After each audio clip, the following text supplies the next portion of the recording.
आज के इस वीडियो में हम देखने वाले हैं उत्तर प्रदेश पुलिस कांस्टेबल के जीके जीएस के पीवाईक्यू को, यानी कि प्रीवियस ईयर के क्वेश्चंस को। साथियों, आपका सबसे पहला प्रश्न हो जाएगा, उत्तर प्रदेश में राष्ट्रपति शासन अब तक कुल कितनी बार लागू किया गया है।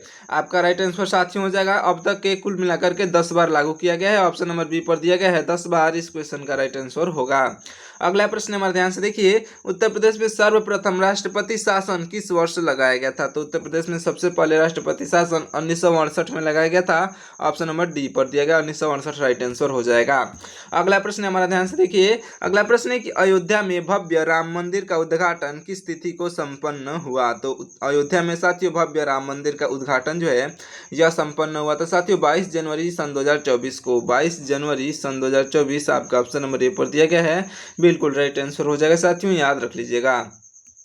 अगला प्रश्न है हमारा ध्यान से देखिए, अगला प्रश्न है कि अयोध्या का राम मंदिर जो है मुख्य रूप से किस निर्माण शैली में बना है। तो अयोध्या का राम मंदिर जो है साथियों, यह अयोध्या का राम मंदिर नागर शैली में बना हुआ है। नागर शैली आपका ऑप्शन नंबर सी पर दिया गया है, बिल्कुल राइट आंसर हो जाएगा। साथियों याद रख लीजिएगा।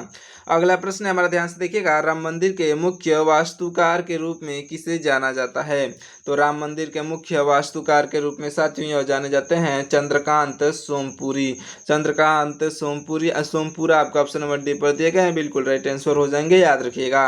अगला प्रश्न है हमारा ध्यान से देखिएगा, राम मंदिर के निर्माण के मुख्य रूप से किस पत्थर का प्रयोग हुआ है। तो राम मंदिर के निर्माण में साथियों मुख्य रूप से यह साथियों बलुआ पत्थर का जो है उपयोग किया गया है, यानी कि प्रयोग किया गया है।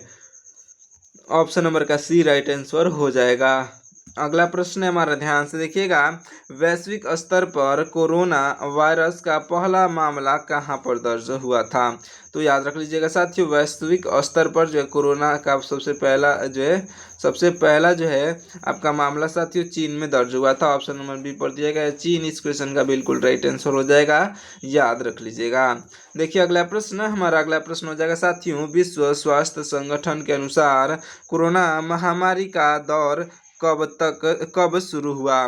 तो आपका राइट आंसर साथियों हो जाएगा सन 2020 में शुरू हुआ था। ऑप्शन नंबर ए पर दिया गया है सन 2020, इस क्वेश्चन का बिल्कुल राइट आंसर हो जाएगा, याद रखिएगा। अगला प्रश्न हमारा ध्यान से देखिएगा, भारत में कोरोना संक्रमण का जो है पहला मामला किस राज्य में मिला। तो हमारे भारत देश में साथियों, भारत देश की केवल बात की जाए तो यहाँ पर सबसे पहला मामला केरल में मिला था। ऑप्शन नंबर डी पर केरल दिया गया है, राइट आंसर हो जाएगा, याद रखिएगा। अगला प्रश्न हमारा ध्यान से देखिए, आधार कार्ड में कुल कितने अंकों की विशिष्ट संख्या होती है। तो आधार कार्ड में कुल मिलाकर के 12 जो अंकों की विशिष्ट संख्या होती है। ऑप्शन नंबर का सी बिल्कुल राइट आंसर हो जाएगा साथियों, 12 संख्या होती है। अगला प्रश्न हमारे ध्यान से देखिएगा, भारत के आधार कार्ड परियोजना किस वर्ष शुरू की गई थी। तो भारत में साथियों आधार कार्ड परियोजना जो है यह सन 2009 में शुरू किया गया था। ऑप्शन नंबर ए पर दिया गया है सन 2009, इस क्वेश्चन का राइट आंसर हो जाएगा। अगला प्रश्न हमारे ध्यान से देखिएगा, आयकर विभाग द्वारा जारी पैन का पूर्ण रूप क्या होता है। तो आयकर विभाग द्वारा जारी पैन कार्ड का फुल फॉर्म जो होता है साथियों परमानेंट अकाउंट नंबर, आपका बिल्कुल राइट आंसर हो जाएगा, permanent account number PAN permanent account number, आपका ऑप्शन नंबर बी पर दिया गया है, बिल्कुल राइट आंसर हो जाएगा, याद रख लीजिएगा। देखिए अगला प्रश्न हो जाएगा साथियों, पैन कार्ड में अक्षरों और जो है संख्याओं का कुल योग कितना होता है। तो पैन कार्ड में साथियों कितनी संख्याएं होती हैं, इस कहने का मतलब ये है दोनों मिलाकर के साथियों इस पैन कार्ड में जो है 10 संख्याएं होती हैं। ऑप्शन नंबर का बी इस क्वेश्चन का राइट आंसर हो जाएगा। अगला प्रश्न हमारा ध्यान से देखिएगा, भारत में GST का पूर्ण रूप क्या है, यानी कि फुल फॉर्म क्या है। तो भारत में GST का पूर्ण रूप यानी कि फुल फॉर्म जो हो जाएगा साथियों जो है गुड एड्स सर्विस टैक्स, याद रख लीजिएगा। GST का पूर्ण रूप यानी कि फुल फॉर्म गुड्स एड्स सर्विस टैक्स, आपका ऑप्शन नंबर डी पर दिया गया है, राइट आंसर हो जाएगा। अगला प्रश्न हमारा, संपूर्ण भारत में GST प्रणाली कब लागू की गई थी। तो पूर्ण भारत में GST प्रणाली को लागू किया गया था 1 जुलाई सन 2017 को। 1 जुलाई सन 2017 आपका ऑप्शन नंबर सी पर दिया गया है, राइट आंसर हो जाएगा। अगला प्रश्न हमारा, GST पहचान संख्या में कुल कितने अंक होते हैं। तो साथियों याद रख लीजिएगा, GST पहचान संख्या में कुल मिलाकर के कितने अंक होते हैं। तो आपका राइट आंसर हो जाएगा साथियों आपका ऑप्शन नंबर का बी, यानी कि 15 होते हैं साथियों। ऑप्शन नंबर जो है डी पर देखिए आपका ऑप्शन नंबर डी पर दिया गया है 15, इस क्वेश्चन का बिल्कुल राइट आंसर हो जाएगा, याद रख लीजिएगा।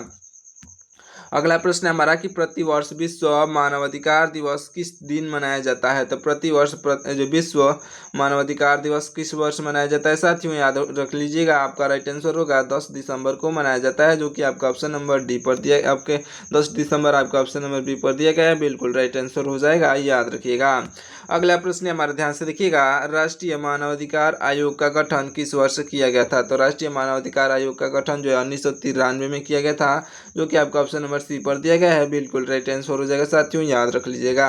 अगला प्रश्न हमारा ध्यान से देखिएगा, उत्तर प्रदेश मानवाधिकार आयोग का मुख्यालय कहाँ पर स्थित है। तो उत्तर प्रदेश मानवाधिकार आयोग का मुख्यालय जो है यह लखनऊ में स्थित है, जो कि आपका ऑप्शन नंबर बी पर दिया गया है, लखनऊ। इस क्वेश्चन का बिल्कुल राइट आंसर हो जाएगा साथियों, याद रखिएगा। अगला प्रश्न हमारा ध्यान से देखिए, उत्तर प्रदेश राज्य मानवाधिकार आयोग की स्थापना कब हुई थी। तो उत्तर प्रदेश राज्य मानवाधिकार आयोग की स्थापना जो है साथियों सन 2002 में हुई थी, ऑप्शन नंबर सी पर दिया गया है, सन 2002 इस क्वेश्चन का राइट आंसर हो जाएगा।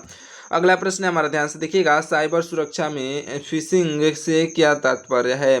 साथियों साइबर सुरक्षा में फिशिंग से क्या तात्पर्य है। तो राइट आंसर हो जाएगा साथियों, धोखाधड़ी से जानकारी लेना, इसका मतलब फिशिंग होता है। साथियों फिशिंग का मतलब होता है धोखाधड़ी से गोपनीय जानकारी को लेना, ऑप्शन नंबर बी पर दिया गया है। बिल्कुल राइट आंसर हो जाएगा साथियों, याद रख लीजिएगा।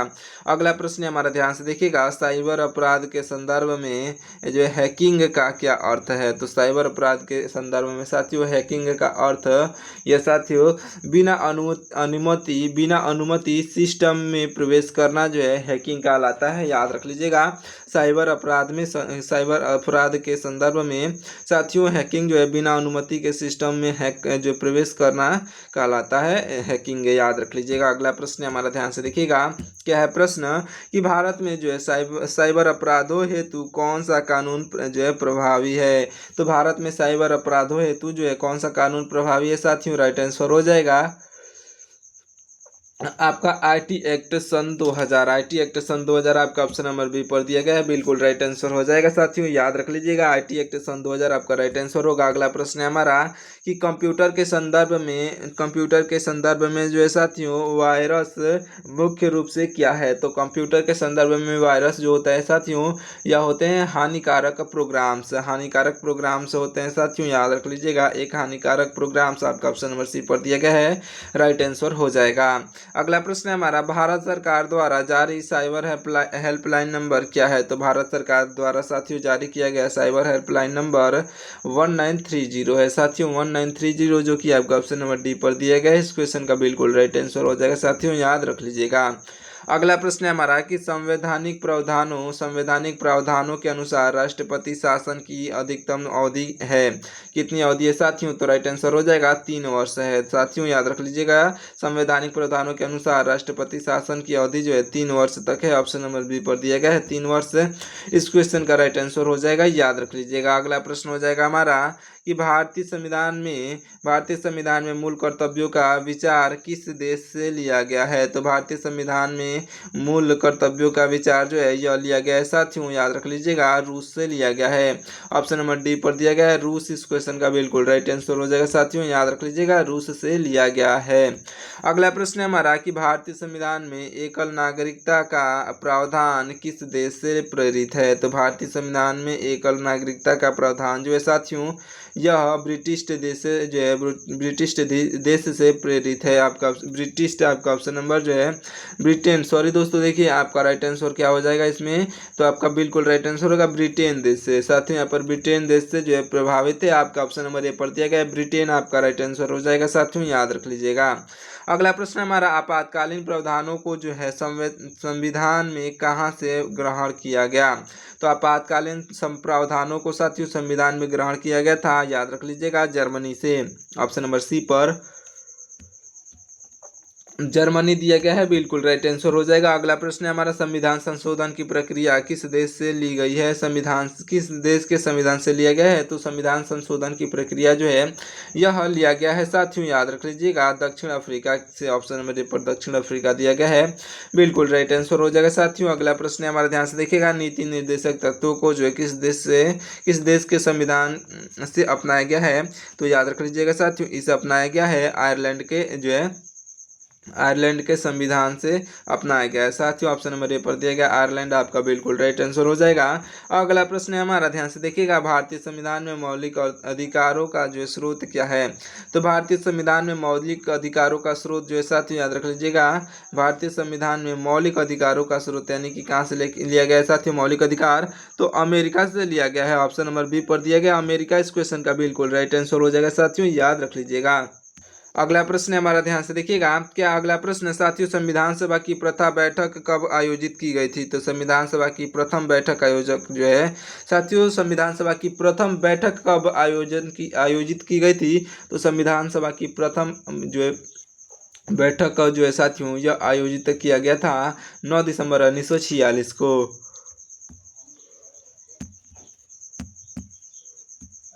याद रख लीजिएगा। अगला प्रश्न है हमारा, ध्यान से देखिएगा, संविधान सभा के प्रथम अस्थायी अध्यक्ष कौन नियुक्त हुए थे।